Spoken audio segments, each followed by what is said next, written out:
Liberal arts.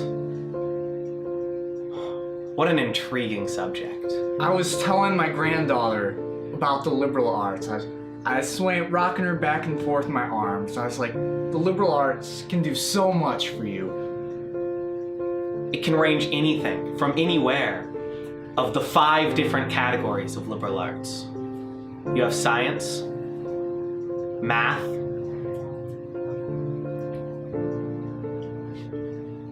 you can learn about art, you can learn about music, you can learn about the Pythagorean theorem. Like, the liberal arts is like a blanket, like, you know, but not a blanket like pigs in a blanket. Like, you take the dough and you wrap it around the hot dog, but not the hot dog, the little hot dog. So I remember one time I was walking around my liberal arts university and my zipper was down. Well, one of my teachers came up to me, gave me a straight punch to the jaw.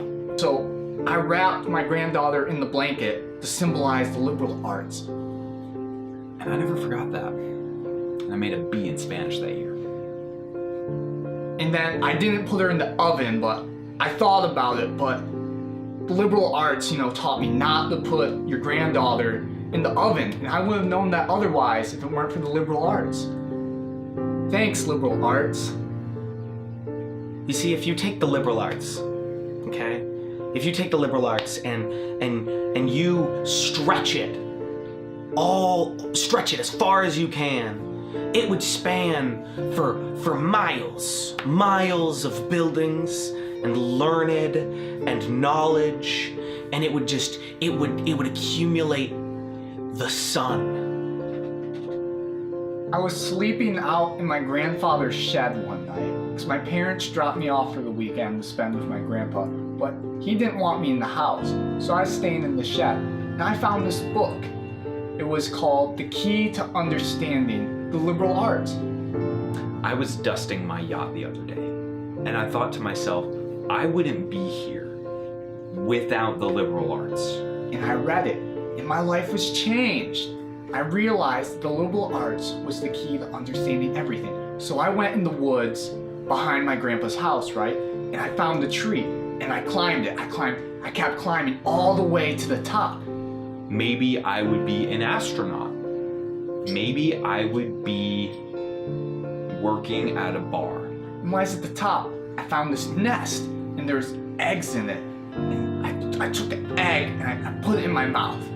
And the liberal arts just provided me with so much. I'm so thankful for it. And that egg. But I know for sure I would not be in a yacht doing some dusting. I really enjoy dust. I learned a lot about dust. I was walking down the street the other day and talking to myself about the beauties of the liberal arts. And then this kid came up to me, must have been no more than 12, and he was like, "Hey, you are lame and the liberal arts is lame too."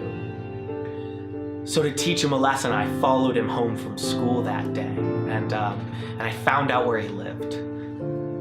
And so I got Jack Black calling me on one phone, Christina Aguilera calling me on the other. I'm like, I can't take it anymore. I need to go to my happy place. I need to go to my local liberal arts institution.